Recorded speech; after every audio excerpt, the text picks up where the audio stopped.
শামশেরগঞ্জের এই ঐতিহাসিক সভায় আজ আমাদের সকলের নেতা, দেশের নেতা, রাষ্ট্রের নেতা, গরিবের নেতা, শ্রমিকের নেতা, কিষাণের নেতা, সকলের নেতা রাহুল গান্ধীজি আজ এখানে এসেছেন। আমরা তাকে আজ বলতে দেব। আমরা এখানকার স্থানীয়, আমাদের কথা অনেক আপনারা শুনেছেন। আজ আমরা সকলে মিলে রাহুলজির কথা শুনবো। শুধু একটা কথা বলবো যে আপনারা কি বিশ্বাস করেন যে আগামী দিনে ভারতবর্ষের মসনদ থেকে নরেন্দ্র মোদীকে হটানো যাবে রাহুল গান্ধীর নেতৃত্বে? বিশ্বাস করেন কি করেন না?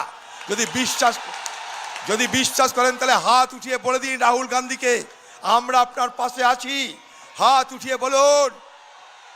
দ্বিতীয় কথা, রাহুল গান্ধীর হাত শক্ত করতে এই পশ্চিমবঙ্গে কংগ্রেসের প্রার্থীদের জয়ী হতে হবে এবং সেই লড়াইয়ে এখানকার যারা প্রার্থী হয়েছেন তাদেরকে আপনারা নির্বাচনে জয়ী করানোর জন্য প্রাণপণে চেষ্টা করবেন কি করবেন না? আপনারা হাত তুলে বলুন। তাই রাহুল गांधी যেখানে आंधी হয় সেখানে राहुल गांधी परिवर्तन की आंधी होते हैं। तो आज सब हम मिलके राहुल गांधी जी को बात सुने और अगले कदम उठाने के लिए हम अपने तरफ से जी जान कोशिश करते रहते। इस बंगाल से टीएमसी और बीजेपी दोनों को खत्म करने के लिए हम अपना जंग शुरू करें। जय हिंद, वंदे मातरम।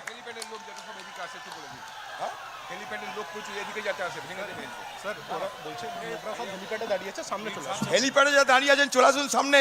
রাহুল গান্ধীজি বক্তব্য রাখবে। হেলিপ্যাডে যারা আছেন চলে আসুন, দৌড়িয়ে চলে আসুন, রাহুল গান্ধীজি বক্তব্য রাখবে।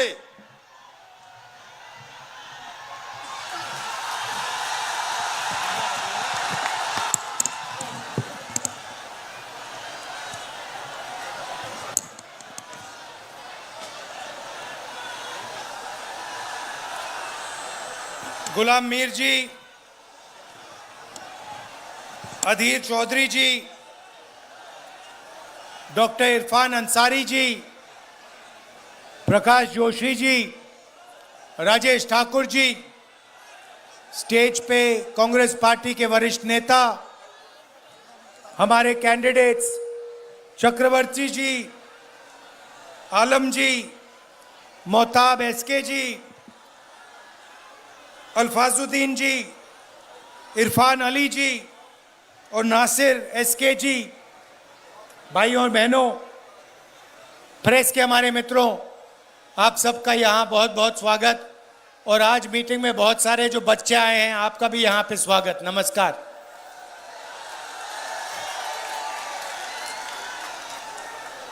देश में दो विचारधाराओं की लड़ाई चल रही है। एक कांग्रेस पार्टी जो चाहती है कि देश में एकता, मोहब्बत, भाईचारा हो, और दूसरी तरफ बीजेपी, आरएसएस जो नफरत भरा देश चाहते हैं, हिंसा का देश चाहते हैं, देश को बांटना चाहते हैं। लड़ाई इन दोनों के बीच में है। आपने देखा होगा आज यहां अंबेडकर जी की जयंती है। फोटो पे हमने माला रखी। अंबेडकर जी ने देश को संविधान दिलवाया। गांधी जी, जवाहरलाल नेहरू, पटेल जी ने सबने मिलकर देश को संविधान दिया। संविधान में लिखा है कि इस देश के सब नागरिक एक समान हैं, कोई ज्यादा कोई कम नहीं है। सब धर्म, सब जात, सब भाषाएं एक हैं, एक जैसी हैं, और सबको एक जैसी जगह मिलनी चाहिए। बीजेपी, आरएसएस संविधान पर आक्रमण कर रही है। अंबेडकर जी के माला पर माला लगा देते हैं, मगर हर रोज अंबेडकर जी की सोच को मिटाने की कोशिश करते हैं।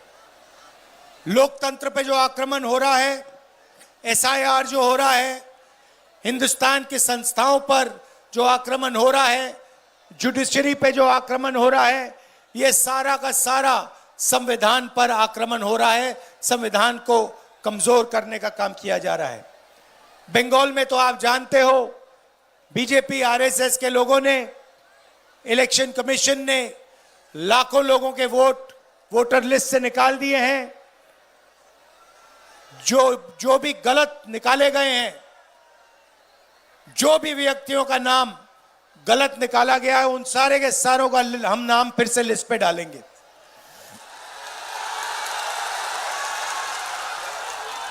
भाई और बहनों, नरेंद्र मोदी अपने आप को देशभक्त कहता है।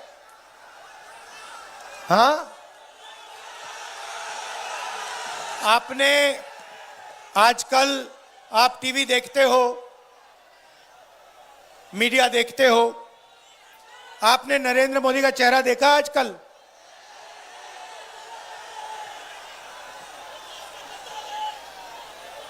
आंख में आंख नहीं मिला पाता आजकल नरेंद्र मोदी मुझसे, डरा हुआ है। भाई और बहनों, यूएस इंडिया डील पे भाषण हो रहा था पार्लियामेंट हाउस में। एप्स्टीन का नाम सुना आपने? सुना है ना?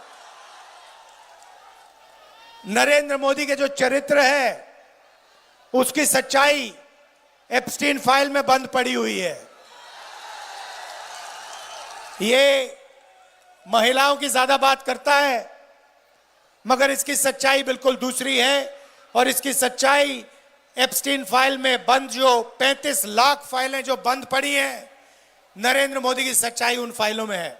ये बात डोनाल्ड ट्रंप जानता है। तो नरेंद्र मोदी का जो भविष्य है, उस पर पूरा कंट्रोल डोनाल्ड ट्रंप का है। डोनाल्ड ट्रंप खुल के कहता है कि जब भी मैं चाहूं, नरेंद्र मोदी का राजनीतिक करियर मैं खत्म कर सकता हूं, 2 मिनट में खत्म कर दूंगा। दूसरी बात अदानी की है। बीजेपी ने अपना पूरा का पूरा फाइनेंशियल सिस्टम, जो पैसे का सिस्टम है, उसे अदानी से जोड़ दिया। अदानी को वो हिंदुस्तान देते हैं, बेचते हैं, ports, power station, cement, airport, solar power, wind power, और अदानी उनको पूरा का पूरा समर्थन देता है, पैसा देता है और मीडिया में जगह देता है। यह भी बात डोनाल्ड ट्रंप को पता लग गई है। तो डोनाल्ड ट्रंप जैसे आपके घर में टीवी है ना, हैगा, हाथ में रिमोट कंट्रोल होता है ना, आप टीवी को कंट्रोल करते हो, वैसे ही मोदी का रिमोट कंट्रोल डोनाल्ड ट्रंप के हाथ में पड़ा हुआ है। ये बटन दबाता है, मोदी चुप हो जाता है, बटन दबाता है, मोदी बोलना शुरू कर देता है। ये डोनाल्ड ट्रंप मोदी से अगर कहेगा यार जंप लगाओ, मोदी जंप लगाएगा। और किया क्या इसने? अपनी छवि बचाने के लिए नरेंद्र मोदी ने यूएस डील में देश को बेच दिया, देश को बेच दिया।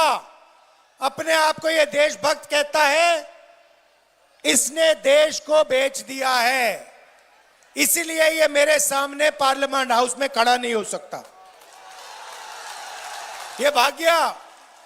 पहले इसने अमित शाह से कहा कि इसको चुप करवाओ, बोलने मत दो। 4 घंटे मुझे पार्लियामेंट में नहीं बोलने दिया। मैं नहीं डरता इन लोगों से, मैं नहीं रुकता। बाकी नेता डरते होंगे, मैं नहीं डरता इससे, नरेंद्र मोदी से। उल्टा ये मुझसे डरता है, रात को ये सो नहीं पाता है, क्योंकि जानता है एक ना एक दिन कांग्रेस के बब्बर शेर, कांग्रेस के कार्यकर्ता इसको पकड़ लेंगे और पूरी की पूरी कार्रवाई होगी। भाई और बहनों, इसने क्या किया? अमेरिका को इसने हमारा कृषि का सेक्टर दे दिया। अमेरिका के किसानों को इसने हिंदुस्तान की मार्केट दे दी। आने वाले कल में कपास, सोया, दाल, बादाम, अखरोट, फल, सारी की सारी चीज अमेरिका के किसान हिंदुस्तान में बेचेंगे और हिंदुस्तान के किसान बर्बाद हो जाएंगे। पहला काम इसने यह किया। क्या यह देशभक्ति है? नहीं, यह देशद्रोही है। दूसरा काम, हिंदुस्तान का सारा डेटा, मेडिकल डेटा, आपकी जो बातचीत होती है उसका डेटा, जो व्हाट्सएप पे आप लिखते हो, कहां जाते हो, सारा का सारा डेटा नरेंद्र मोदी ने अमेरिका के हवाले कर दिया। अमेरिका जहां भी उस डेटा को रखना चाहता है रख सकता है। जो भी अमेरिका आपके डेटा से करना चाहता है कर सकता है। तीसरा धोखा, हिंदुस्तान की एनर्जी सिक्योरिटी। नरेंद्र मोदी ने डोनाल्ड ट्रंप से कहा कि हम उसी से तेल खरीदेंगे जिसको आप कहोगे। अगर आप कहोगे कि हिंदुस्तान सऊदी अरेबिया से, ईरान से, रूस से तेल ना खरीदे तो हम नहीं खरीदेंगे। भाइयों और बहनों, तीसरा काम, इसने हिंदुस्तान की एनर्जी सिक्योरिटी छीन दी और अमेरिका को बेच दी। आप देखना, अब युद्ध हुआ है ईरान में, अब आप देखना क्या भयंकर आंधी तूफान आने वाला है, क्योंकि नरेंद्र मोदी ने अमेरिका को अपनी एनर्जी सिक्योरिटी दे दी। अब देखना पेट्रोल के दाम, गैस के दाम, केरोसिन के दाम, डीजल के दाम कहां जाते हैं। जब ये दाम बढ़ेंगे, याद रखना कि धोखा नरेंद्र मोदी ने किया है। नरेंद्र मोदी ने हिंदुस्तान की एनर्जी सिक्योरिटी अमेरिका को दी है। और आखिरी काम, चौथा काम, नरेंद्र मोदी ने डोनाल्ड ट्रंप से कहा कि हर साल हिंदुस्तान अमेरिका से 9.5 लाख करोड़ रुपए का माल खरीदेगा। भाइयों और बहनों, बात समझिए, अगर हम 9.5 लाख रुपए अमेरिका से माल खरीदेंगे तो हिंदुस्तान की फैक्ट्रियों का क्या होगा? हिंदुस्तान और बंगाल की छोटी फैक्ट्रियां, मिडिल साइज फैक्ट्रियां सारी की सारी बंद हो जाएंगी। ये 4 काम नरेंद्र मोदी ने किए। क्यों किए? क्योंकि डोनाल्ड ट्रंप नरेंद्र मोदी को कंट्रोल करता है। डोनाल्ड ट्रंप ने नरेंद्र मोदी को पूरा अपने हाथों में ले रखा है, कंट्रोल कर रखा है। वो स्वयं कहता है, डोनाल्ड ट्रंप कहता है कि जब मैं नरेंद्र मोदी को फोन करता हूं, नरेंद्र मोदी फोन उठाता है और कहता है यस सर कहता है हमारा प्रधानमंत्री, अमेरिका के प्रधानमंत्री को। आप सोचिए, कहां महात्मा गांधी, कहां जवाहरलाल नेहरू, कहां सरदार पटेल, कहां इंदिरा गांधी, कहां अंबेडकर जी, जिन्होंने अपनी पूरी जिंदगी देश के लिए दे दी, सालों जेल में काटे, शहीद हो गए। और कहां ये नरेंद्र मोदी जो अमेरिका के राष्ट्रपति को यस सर कहता है, उसके सामने झुकता है। यह सच्चाई है। दुख की बात यह है कि नरेंद्र मोदी एसआईआर कर रहा है, वोट चोरी करवा रहा है, बेरोजगारी फैला रहा है, नफरत फैला रहा है, एक धर्म को दूसरे धर्म से लड़ा रहा है। और यहां पे बंगाल में टीएमसी अपनी जिम्मेदारी पूरी नहीं कर रही है। ऐसे लगता है कि टीएमसी बीजेपी के लिए रास्ता तैयार कर रही है। टीएमसी भी नफरत फैलाती है। टीएमसी ने भी आपकी सारी की सारी फैक्ट्रियां बंद करा दी। बेरोजगारी, बंगाल को बेरोजगारी में नंबर 1 बना दिया।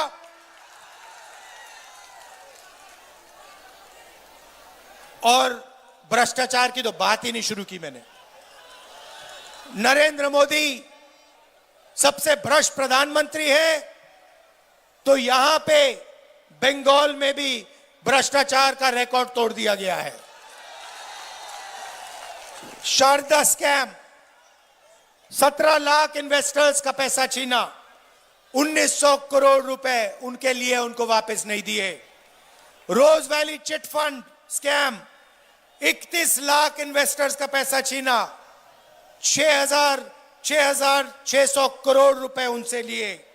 इलीगल माइनिंग, ट्रांसपोर्ट, झारखंड से कोयला और गुंडा टैक्स, ये टीएमसी की सच्चाई है भाई और बहनों। बंगाल की जनता के लिए कुछ नहीं होता। अगर आप टीएमसी के किसी गुंडे को जानते हो, किसी नेता को जानते हो, तो आप काम करा सकते हो। मगर अगर आप टीएमसी के गुंडों को नहीं जानते, टीएमसी पार्टी के नहीं हो, उनके नेताओं को नहीं जानते, तो बंगाल में आपका कोई काम नहीं हो सकता।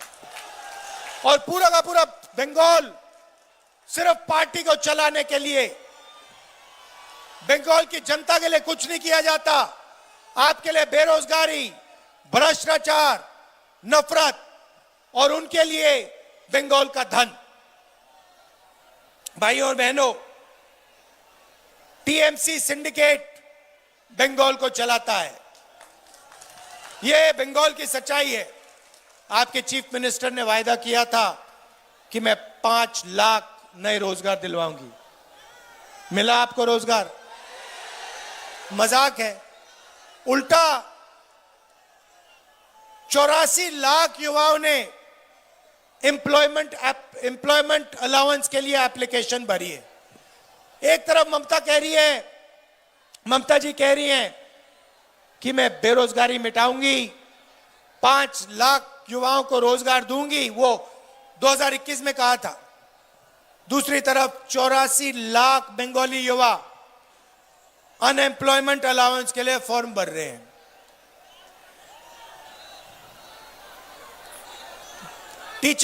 टीचिंग जॉब्स बेचे जाते हैं, एसएससी में रिक्रूटमेंट स्कैम होता है, फैक्ट्रियां बंद होती जा रही हैं, महिलाओं के खिलाफ अत्याचार हो रहा है, RG Kar rape and murder case होता है, और जिन्होंने ये काम किया उनकी रक्षा की जाती है। बंगाल में कोई अकाउंटेबिलिटी नहीं है। पॉलिटिकल वायलेंस जितना भी उनको करना है वो करते हैं। हमारे खिलाफ, कांग्रेस पार्टी के खिलाफ, हमारे तपन कुंडू को पुरुलिया में मारा गया, हमारे कार्यकर्ताओं को पीटा जाता है, मारा जाता है, और यहां पे पूरा डिक्टेटरशिप राज चल रहा है। भाई और बहनों, कांग्रेस पार्टी ने आपको 5 वायदे किए हैं। पहला वायदा 10 लाख रुपए का हम आपको हेल्थ इंश्योरेंस दिलवाएंगे। हर परिवार को बंगाल में 10 लाख रुपए का हेल्थ इंश्योरेंस मिलेगा। Free cancer treatment, free dialysis treatment district अस्पतालों में। दूसरा वायदा कृषक सम्मान योजना, 15,000 रुपए हर किसान को, और फ्री इलेक्ट्रिसिटी 200 यूनिट हर किसान को दिया जाएगा। शिक्षा आलो, फ्री एजुकेशन, फ्री शिक्षा ग्रेजुएशन तक और पीजी तक महिलाओं को फ्री में हम शिक्षा देने वाले हैं, और कम्युनिकेटिव इंग्लिश और एआई एजुकेशन को हम स्कूलों में चालू करना चाहते हैं। चौथा वायदा युवा सम्मान, जो भी सरकारी पोस्ट खाली पड़ी है, सारी की सारी पोस्ट पहली कैबिनेट मीटिंग में हम सारी की सारी पोस्ट को भर देंगे। इंटर्नशिप अपॉर्चुनिटीज और एआई सेंटर हर डिस्ट्रिक्ट में युवाओं के लिए कांग्रेस पार्टी खोलेगी, और हर महिला को 2,000 रुपए कैश ट्रांसफर बैंक अकाउंट में कांग्रेस पार्टी देने जा रही है। भाई और बहनों, अंत में विचारधारा की लड़ाई है।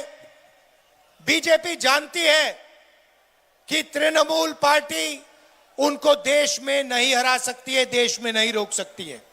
बीजेपी जानती है कि देश में सिर्फ कांग्रेस पार्टी बीजेपी को हरा सकती है, उनकी विचारधारा को खत्म कर सकती है। आप कांग्रेस पार्टी को पूरा समर्थन दीजिए, हमारे कैंडिडेट्स को विधानसभा में पहुंचाइए और बंगाल को बदलने का काम कीजिए। आप जानते हो भाई और बहनों, मैं 4,000 किलोमीटर नफरत मिटाने के लिए चला हूं, कन्याकुमारी से कश्मीर। ये कोई मामूली काम नहीं है। हजारों कांग्रेस के कार्यकर्ता, लाखों लोग एक साथ हम चले थे कन्याकुमारी से कश्मीर तक। क्यों चले? नफरत को मिटाने के लिए, भाईचारा लाने के लिए, नफरत के बाजार में मोहब्बत की दुकान खोलने के लिए। और हम पीछे हटने वाले लोग नहीं हैं। आप एक बात समझ जाओ, ना हम नरेंद्र मोदी से डरते हैं, ना हम आरएसएस से डरते हैं, ना हम बीजेपी से डरते हैं। और कांग्रेस पार्टी का हर कार्यकर्ता, मैं आपको मैसेज देना चाहता हूं, आपके खून में, आपके डीएनए में कांग्रेस की विचारधारा और देशभक्ति भरी हुई है। आपको किसी से डरने की जरूरत नहीं है। आप बब्बर शेर हो हमारे। आपका मैं दिल से धन्यवाद करता हूं। बंगाल में कांग्रेस पार्टी को जिताइए। कांग्रेस पार्टी के जो कैंडिडेट्स हैं, ज्यादा से ज्यादा कैंडिडेट्स को आप विधानसभा में पहुंचाइए। दिल से आपका धन्यवाद करता हूं। नमस्ते, जय हिंद, जय बंगाल।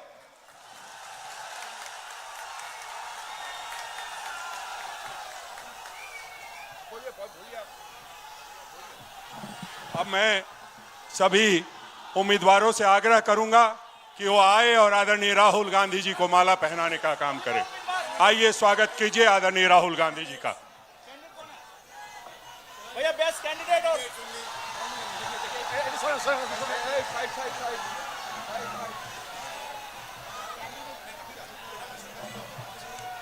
राजेश जी,